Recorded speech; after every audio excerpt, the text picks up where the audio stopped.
La production d'armes de la Russie a connu une hausse spectaculaire. L'industrie de la défense russe se prépare pour une longue guerre. L'ampleur du réarmement de la Russie inquiète l'organisation du traité de l'Atlantique Nord. Voici quelques titres qui ont fait le buzz en ligne, alors que l'industrie de l'armement russe connaissait un essor en 2024, contrairement aux prévisions catastrophiques de nombreux experts occidentaux. Bien sûr, personne ne peut reprocher aux auteurs de ces articles, car un coup d'œil aux chiffres en provenance de Moscou donne une image d'une machine de guerre florissante qui a fait une récupération presque miraculeuse. Les usines tournent à pleine capacité, fabriquant obus, chars et missiles à un rythme record sur les chaînes de montage. Dans le domaine de l'artillerie, la Russie a surpassé les États-Unis, produisant environ 250 000 obus par mois, soit près de 3 fois plus que les États-Unis. La production pour l'Ukraine est combinée avec celle de l'Europe. Cependant, sous les rapports brillants et les chiffres qui semblent défier les attentes, des murmures de pénurie de ressources, de technologies obsolètes et de corruption rampante racontent une histoire bien différente. L'industrie de l'armement russe, soutenue par une volonté pure et maintenue par des mesures désespérées et une propagande creuse, est en réalité au bord de l'effondrement. La vérité est que cette industrie était vouée à l'échec, malgré les tentatives du Kremlin de masquer sa décadence. Après tout, aucun empire ne peut prospérer sur des bases pourries. Mais pourquoi l'industrie de l'armement russe échoue-t-elle si lamentablement? Et quelle force profonde la pousse vers un effondrement inévitable? Continuez à regarder pour le découvrir. Examinons la propagande du Kremlin, puis déshabillons ses couches et analysons les fondations fragiles de l'industrie de l'armement russe pour comprendre la différence avec ce qui est dépeint. Le Kremlin affirme que l'industrie de l'armement russe est au sommet de sa puissance. La hausse historique des dépenses militaires de la Russie devrait à elle seule servir de preuve. En 2022, la Russie a adopté un plan de dépenses qui alloue 600 milliards de dollars pour la défense nationale, la sécurité et l'application de la loi. Entre 2022 et 2025, environ 75 milliards de dollars étaient prévus pour 2022 et entre 72 et 84 milliards de dollars pour 2023. En 2024, une dépense militaire prévue record a été introduite, avec des rapports pointant vers une figure de 140 milliards. Cela signifie que 35% des dépenses gouvernementales en 2024 étaient consacrées à l'équipement de l'armée, un engagement colossal qui démontre la volonté de la Russie de maintenir sa puissance militaire. Avec tout cet argent versé dans le secteur de la défense, il ne devrait pas être surprenant que les données officielles sur la production d'armes, provenant du Kremlin, peignent également un tableau de succès formidable. Selon le ministère russe du développement numérique, des communications et des médias de masse, en 2023 seulement, la production de véhicules blindés en Russie a triplé. Pour les drones, elle a doublé. La croissance des équipements de communication, d'armes, de guerre électronique et de reconnaissance a été multipliée par plus de 5. Ce sont les mots exacts du premier ministre russe Mikhail Mishustin lors d'une réunion discutant des besoins des forces armées russes. Il a déclaré que la production d'articles de protection armée avait triplé. Une bonne nouvelle pour les soldats russes craignant d'être envoyés au combat mal équipés et vulnérables comme beaucoup de leurs prédécesseurs. Pour suivre ces volumes de production intense, le Kremlin aurait engagé plus de 360 entreprises, commandant environ 37 000 unités de divers équipements. Cela a permis à 520 000 autres employés de s'impliquer dans le secteur de la défense, repoussant les limites de la production. Le résultat? L'industrie de l'armement de la Russie ne se contente pas de remplir ses quotas, mais elle le fait en avance sur le calendrier. C'est si vous croyez un mot des rapports officiels provenant du Kremlin. Souvenez-vous, c'est le Kremlin qui a donné des chiffres stupéfiants sur la mobilisation de masse en Russie. 137 000 troupes en août de 2022, encore 170 000 soldats en décembre de 2023, et des plans pour mobiliser 400 000 autres avant la fin de 2024. Sur le papier, tous ces chiffres dressent le portrait d'une force militaire inarrêtable et en constante croissance. Pourtant, sous la surface de ces chiffres impressionnants se cache une autre histoire, celle de troupes mal choisies, mal équipées et mal soutenues, utilisées par le Kremlin comme de la simple chair à canon. Les personnes âgées, les personnes handicapées, les condamnés. Ces groupes réquisitionnés pour gonfler les rangs révèlent une réalité troublante derrière les chiffres grandioses. L'industrie militaire russe est similaire. Toutefois, l'approche russe de privilégier la quantité à la qualité a permis à l'industrie de la défense de submerger le champ de bataille avec un arsenal impressionnant d'armes et de munitions. Les performances de ces éléments sur le champ de bataille seront discutées ultérieurement. Strictement en termes de chiffres, on s'attend à voir le matériel suivant sur le champ de bataille ukrainien. En 2024, 800 000 unités de munitions de 122 mm pour l'artillerie de canon, 500 000 roquettes de 122 mAh pour le système de lancement multiple de roquettes, BM-20 et 1 Grad, 17 000 roquettes de 200 mAh pour le système de lancement multiple de roquettes, autopropulsées, BM-20-7 Uragan, 1500 tanks et 3000 autres véhicules blindés. Ces chiffres sont encore plus alarmants comparés aux années précédentes. Par exemple, seulement 33 000 roquettes de 122 mm pour le BM-21 ont été fabriquées en 2023, ce qui signifie que leur production devrait augmenter de 1415%. Une fois de plus, c'est si vous croyez les chiffres contrôlés par le Kremlin. Nous devons continuer à souligner l'origine de ces chiffres, car il est facile de s'y perdre et d'en oublier leur fiabilité. Comme nous l'avons déjà noté, les chiffres du Kremlin servent un seul but, renforcer un récit de force tout en ignorant des problèmes plus profonds comme le contrôle de la qualité et l'inefficacité. Mais est-ce que projeter de la puissance est la seule raison pour laquelle la Russie semble mettre toutes ses ressources dans la production d'armes?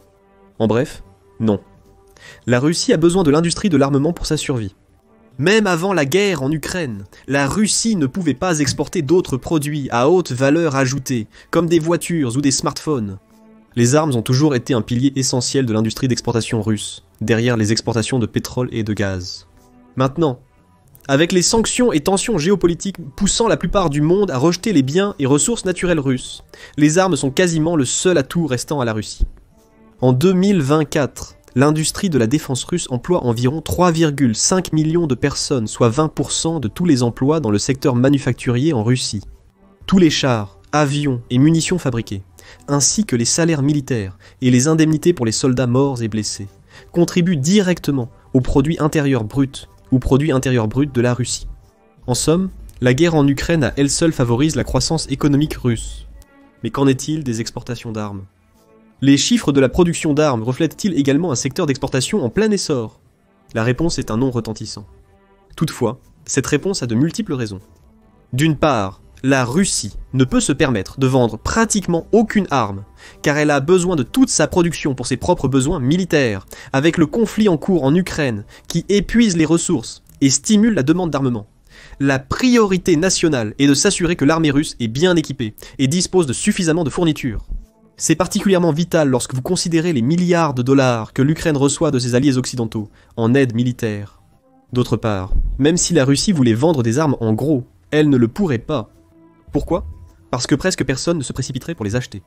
Mais comment est-ce possible ? Après tout, nous parlons du producteur de ce qui est sans doute le fusil d'assaut le plus célèbre du monde, la AK-47, le pays qui, aux côtés des États-Unis et de la France, a contribué à près des 2/3 des exportations mondiales d'armes majeures entre 2019 et 2023. Vous savez, lorsque vos armes sont testées au combat sous les yeux du monde entier et qu'elles échouent de façon spectaculaire, leur réputation peut rapidement en pâtir. Et cela s'ajoute aux sanctions qui réduisent le nombre de pays achetant des armes russes majeures de 31 en 2019 à 12 en 2023.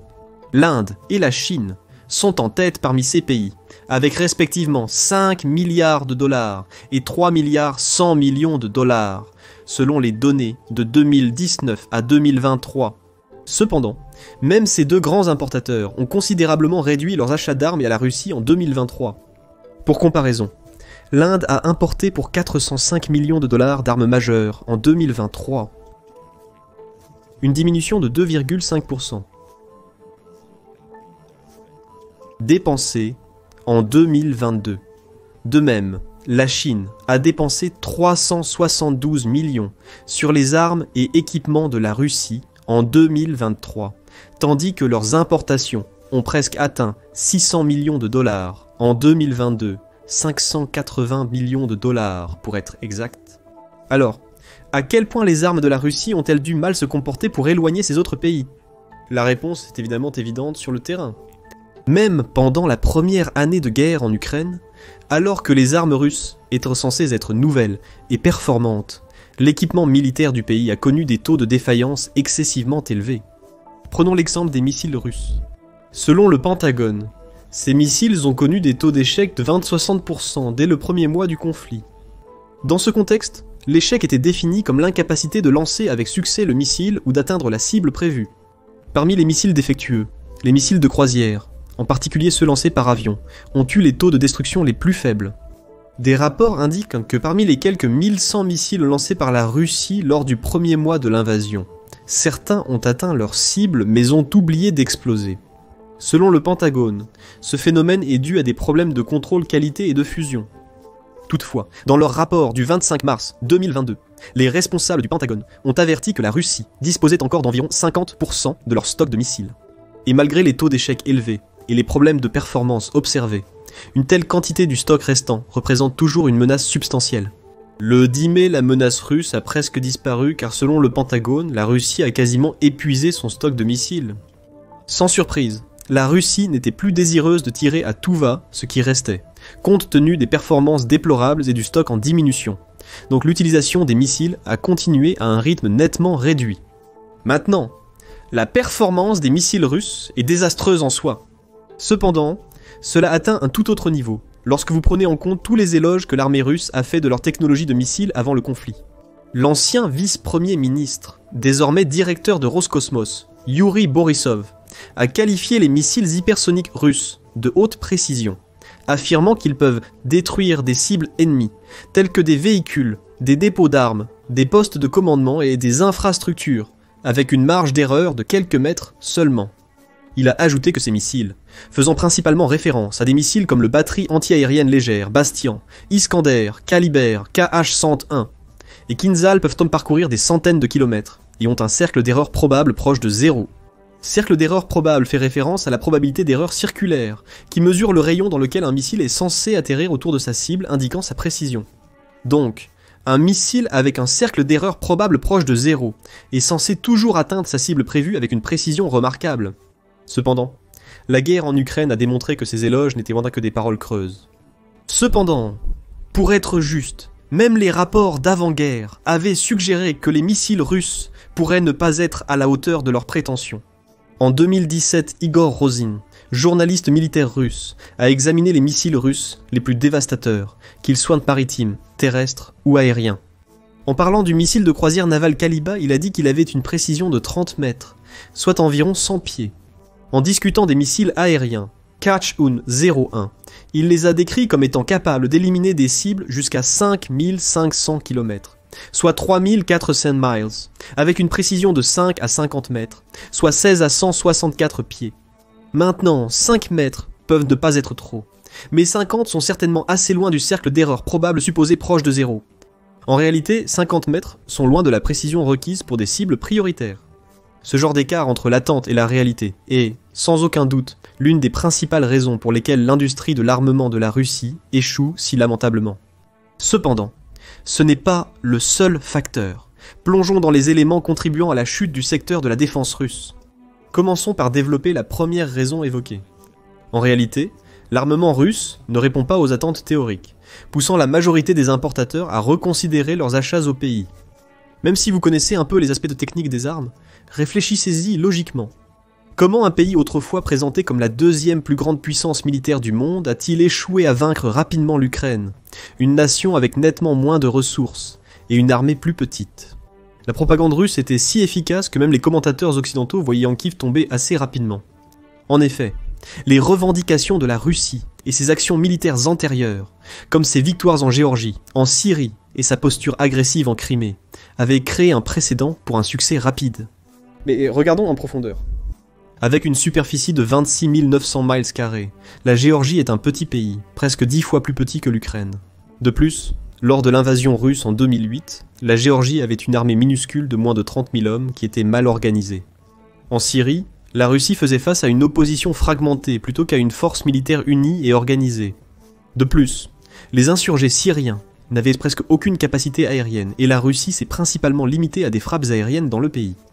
Selon Valery Gerasimov, le chef d'état-major général des forces armées russes, l'armée de l'air du pays, force aérienne russe, a effectué 71 000 frappes sur l'infrastructure terroriste présumée en moins d'un an et demi. En Crimée, la situation différait aussi considérablement. L'annexion en 2014 a été largement incontestée, caractérisée par une opération rapide et bien coordonnée, qui s'appuyait fortement sur un soutien local et des tactiques secrètes, plutôt que sur un engagement militaire à grande échelle. Les forces ukrainiennes en Crimée étaient relativement peu nombreuses, entre 5 000 et 22 000, et n'avaient pas la capacité de monter une défense significative contre les forces russes, qui ont pu tirer parti à la fois de la supériorité militaire et de l'élément de surprise efficacement. En d'autres termes, les conditions de combat rencontrées par l'armée russe en Ukraine étaient bien plus difficiles qu'elles ne l'avaient été précédemment. Pour la première fois, l'armée russe a réellement dû compter sur l'ensemble de ses forces conventionnelles dans un conflit prolongé et de haute intensité, contre un adversaire bien organisé et déterminé. Cela a révélé les limites de l'armement, des tactiques et du soutien logistique de la Russie, qui avait précédemment été masqués par des scénarios moins exigeants. C'est pourquoi la Russie a échoué sur presque tous les fronts en Ukraine. Elle n'a pas réussi à revendiquer de victoires substantielles, à réaliser et maintenir des gains territoriaux significatifs, à obtenir la suprématie aérienne, à défendre ses actifs navals en mer Noire contre un pays sans marine. Terre, air, mer. Échec, échec, échec. Dans cette optique, pourquoi un acheteur potentiel sérieux voudrait-il investir dans des armes russes qui se sont avérées inefficaces dans un conflit à haut risque ? Les échecs de l'armée russe sur plusieurs fronts, non seulement sablant ses propres capacités, mais jettent également le doute sur la fiabilité de ses armes. Mais retirons les acheteurs de l'équation. Supposons que la Russie produise des armes uniquement pour soutenir sa guerre et son économie. Malgré ces critères, l'industrie russe de l'armement reste un échec. Pourquoi ? Parce que ces produits ne peuvent tout simplement pas rivaliser avec les armes occidentales sophistiquées. Puisque l'objectif clé de la Russie est de contrer et surpasser l'armement occidental, il est facile de conclure que tout cela est inutile. Toutes les revendications pompeuses, les grandes parades militaires et les statistiques gonflées ne signifient rien lorsque l'industrie des armes de la Russie ne parvient finalement pas à produire des systèmes de ciblage à grande échelle, des munitions guidées avec précision et des drones de frappe lourde à longue portée. Prenez par exemple le chasseur furtif Sukhoi Su-57. Ce projet, initié en 1999, se voulait une avancée révolutionnaire en matière de furtivité et de capacité multirôle. Présenté comme la réponse de la Russie au Lockheed Martin F-35 Lightning II de l'Occident, le Su-57 promettait d'offrir une supériorité inégalée avec ses caractéristiques furtives, son avionique avancée et ses capacités de croisière supersoniques. Et puis plus de 20 ans ont passé, et tout ce que la Russie avait à montrer pour ses promesses ambitieuses était une poignée de prototypes Su-57 en décembre 2019, juste un an avant le lancement officiel de l'avion. Le premier Su-57 en série, Bort numéro 01 bleu, s'est écrasé à environ 70 miles de l'aéroport de Zyomgy, à Khabarovsk-Krai, lors de la phase finale des essais en usine. La cause est un dysfonctionnement du système de contrôle à une altitude de 26 385 mètres. Suite à la défaillance, l'avion a entamé une descente en spirale rapide, forçant le pilote à s'éjecter à environ 6500 pieds d'altitude. Ce crash était emblématique des défis plus larges auxquels fait face l'industrie de la défense russe, où les projets ambitieux ont souvent du mal à tenir leurs promesses élevées. Pour un avion censé rivaliser avec les meilleurs chasseurs occidentaux, les problèmes de développement et les échecs opérationnels du Su-57 illustrent l'écart entre les ambitions russes et ses réalisations concrètes en technologie de défense. À ce jour, seulement 22 Su-57 en série ont été produits, et aucun rapport sur leur performance au combat n'a encore été publié. En revanche, les États-Unis ont construit plus de 1000 F-35 qui sont activement utilisés et testés dans divers théâtres d'opérations à travers le monde. Malgré la volonté de la Russie de vaincre ses rivaux occidentaux, une simple vérité demeure. L'industrie des armes du pays échoue lamentablement sans les pièces fabriquées en Occident. Comme le dit la politique étrangère, la machine de guerre de la Russie fonctionne avec des pièces occidentales. Comment est-ce possible, alors que plus de 50 pays, dont la plupart des nations occidentales, ont sanctionné la Russie ? La Russie a réussi à contourner les sanctions en s'appuyant sur un réseau de pays tiers et d'intermédiaires pour obtenir les composants cruciaux nécessaires. Cela a entraîné des appels pour accroître le financement des agences de surveillance et sanctionner ceux qui facilitent ces transactions indirectes par des pénalités de plusieurs milliards de dollars, comme celles imposées aux banques pour blanchiment d'argent et financement du terrorisme. Cela implique aussi que l'industrie de l'armement russe manque cruellement de temps, un élément crucial dans ce jeu à haut risque. La difficulté croissante à acquérir des composants critiques forcera probablement à terme la Russie à réduire drastiquement ses capacités de production, ou à chercher des méthodes alternatives pour renforcer son secteur de la défense, les deux options posant des défis significatifs à la survie de l'industrie de l'armement de la Russie et, par conséquent, à son économie. À quel point la production d'armes russes dépend-elle vraiment des composants occidentaux ? Les ressources ukrainiennes uniques de 2023 intitulées Composants dans l'arme de l'agresseur et instruments de guerre détiennent la réponse à cette question. La réponse est 3638 composants occidentaux, différents dans 134 systèmes d'armes distincts. Autrement dit, l'armée russe dépend à 90% de pièces fabriquées en Occident. Prenons l'exemple du drone Shahid 238, aussi appelé véhicule aérien sans pilote. Avec l'aide de l'Iran, la Russie a commencé à produire des drones sur son territoire, visant à en fabriquer au moins 6000 d'ici la fin. Pour y parvenir, elle aura besoin de composants électroniques de pays occidentaux et étrangers, comme le Canada, la Chine, l'Allemagne, les Pays-Bas, la Suisse et les États-Unis. Même lorsque la Russie tente de déployer de nouveaux types d'armes, comme les missiles Kh-69 et Zircon, ils ne peuvent pas le faire sans composants fabriqués en Occident. Ces systèmes requièrent des technologies ultra sophistiquées et spécialisées, uniquement disponibles auprès des nations occidentales. Donc, bloquer complètement l'accès de la Russie aux composants occidentaux stopperait certainement sa production d'armes. Malgré les sanctions, la Russie réussit encore à obtenir des composants occidentaux, selon un rapport de juin 2024 de l'Institut Royal des Services Unis de Londres. Les efforts des fonctionnaires pour perturber l'industrie militaire russe ont peu d'impact jusqu'à présent. Cependant, même le peu de dommages que les sanctions occidentales ont causés à la Russie ne devrait pas être sous-estimé. Les sanctions occidentales généralisées ont poussé l'industrie de l'armement russe au bord de l'effondrement, sans toutefois réussir à la faire tomber complètement. En conséquence de ces sanctions, le complexe militaro-industriel russe est confronté à de graves retards, à des coûts galopants et à d'importantes inefficacités opérationnelles. Les Russes optent de plus en plus pour des solutions de facilité, compromettant la qualité future de leurs armes. Ainsi, en 2024, il pourrait sembler que la Russie a réussi à déjouer ses adversaires occidentaux par la simple quantité de production. Mais la plupart des armes produites en masse dans les usines russes n'ont pratiquement aucune chance de maintenir les normes nécessaires pour la guerre moderne. Jamais. Mais les sanctions occidentales ne sont pas les seuls responsables de la production défaillante des usines d'armement russes. Le traitement des ouvriers d'usines par le Kremlin joue également un rôle. Rappelez-vous, nous parlons du même Kremlin, qui a favorisé la stratégie militaire du hachoir à viande tout au long de la guerre en Ukraine, envoyant vague après vague de soldats sans grand souci pour leur survie ou leur bien-être. Si le Kremlin traite ainsi les soldats en première ligne, se charger de remporter les victoires militaires, imaginez comment il traite les ouvriers d'usine en coulisses. Ces ouvriers d'usine sont bien payés, avec des machinistes et des travailleurs du monde entier qui gagnent plus que les cadres, les dichokos et les avocats en Russie. Malgré leur salaire élevé, les soldats russes restent considérés comme des ressources jetables. Dans la production d'armes, cela signifie l'introduction de semaines de travail de 6 jours avec des quarts de 12 heures, accélérant la formation des employés et recourant même au travail forcé pour respecter les délais. Par exemple, Kurgan Machavod, l'usine de fabrication russe produisant les véhicules de combat d'infanterie 2 et véhicules de combat d'infanterie 3, a fait appel à des détenus pour combler les pénuries de main-d'œuvre. Ces détenus inexpérimentés sont forcés à produire dans des conditions difficiles pour accélérer la cadence, au mépris de leur bien-être. Cependant, il faut souligner que la direction n'est pas seule responsable de ces actes cruels. C'est le gouvernement russe qui a augmenté la pression, avec Dmitri Medvedev, ancien président et actuel vice-président du Conseil de sécurité de Russie, qui a visité l'usine en 2022 et a averti la direction des éventuelles poursuites pénales qui accompagnent le non-respect des délais de production. Le message de Medvedev était clair. Le Kremlin exigeait des résultats, quel qu'en soit le coût humain. Cela nous amène à la raison sous-jacente pour laquelle l'industrie de l'armement de la Russie est au bord de l'effondrement, et pourquoi cela a toujours été son destin, les défis systématiques intégrés dans son complexe militaro-industriel.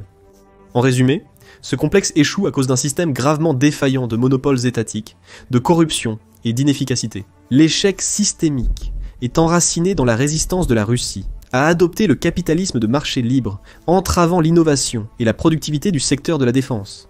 D'un côté, les États-Unis conservent un partenariat public-privé. Washington a renouvelé sa flotte de chasseurs à réaction via un appel d'offres compétitif, attribuant le contrat du F-35 à Lockheed Martin, après un concours ouvert avec des entreprises comme Boeing. Bien que ce système ait ses inconvénients, comme les dépassements de coûts de 400 milliards de dollars du programme F-35, mais il a aussi boosté les États-Unis à produire certaines des armes les plus avancées au monde. Des décennies de concurrence entre les entreprises d'armement privées ont stimulé l'innovation et l'efficacité, donnant lieu à des technologies de pointe telles que les chasseurs furtifs, les missiles de précision et les drones. En Russie, l'industrie de la défense fonctionne sous le monopole de l'État et la centralisation, perpétuant un héritage soviétique. Le communisme a disparu depuis longtemps, mais la Russie n'a pas pour autant adopté les principes du marché libre.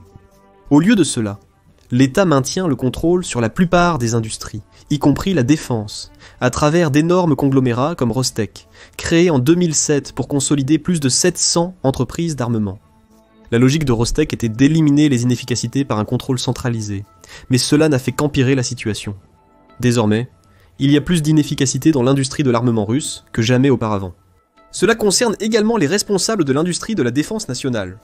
Au lieu de favoriser la concurrence, l'approche du président russe Vladimir Poutine a été de remplacer les idéologues communistes par des technocrates pragmatiques, ou siloviki, qui sont pour la plupart d'anciens agents du Komitet Gosudarstvennoy Bezopasnosti comme lui. Cela inclut Sergei Kamazov, président directeur général de Rostec et ex-collègue du comité Gosudarstvennoy Bezopasnosti de Poutine. En 2014, Rostec avait réduit son effectif à 443 000 employés, contre 788 000 en 2008. Malgré ces coupes, Rostec a réussi à monopoliser davantage le secteur de la défense. La United Aircraft Corporation, contrôlée par Rostec, est l'unique fabricant russe de jets de combat. Aux États-Unis, il existe de nombreux sous-traitants, tels que Boeing, Lockheed Martin et Raytheon. Un autre exemple flagrant d'inefficacité au sein du complexe militaro-industriel russe est Almaz-Antey, le principal fabricant de missiles en Russie. Cette entreprise est directement détenue par le ministère des Finances russe et dirigée par un autre silovik, Viktor Ivanov.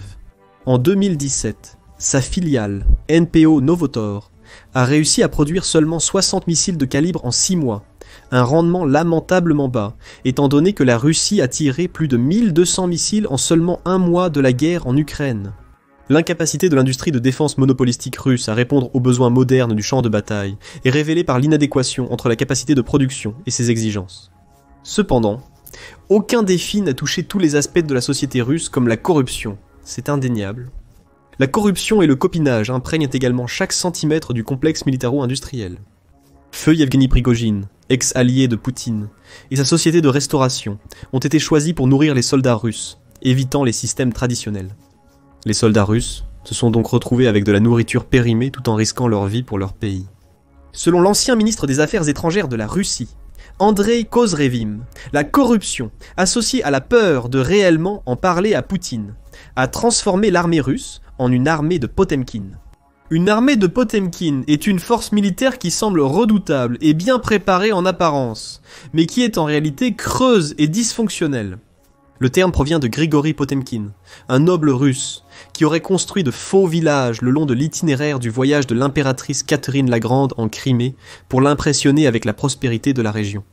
Et c'est tout ce qu'est l'industrie de l'armement russe, une façade soigneusement construite qui commence à s'effondrer. Et quand cette façade s'effondrera, elle entraînera l'économie russe dans sa chute. Après tout, cette économie est maintenant entièrement militarisée, et une grande partie de sa capacité industrielle est dédiée à la production de défense. Alors que le secteur de la défense faiblit, les conséquences se feront ressentir sur toute l'économie. Comme l'a bien résumé Renaud Foucard, maître de conférences en économie à l'université de Lancaster, l'économie russe est désormais entièrement orientée par la guerre en Ukraine. Elle ne peut pas se permettre de perdre, mais elle ne peut pas non plus se permettre de gagner.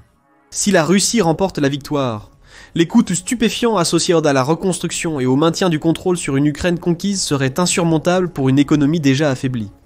Inversement, une défaite russe pourrait entraîner l'effondrement de son complexe militaro-industriel et la perte du moteur de sa stabilité et de sa croissance économique. À vous de vous exprimer.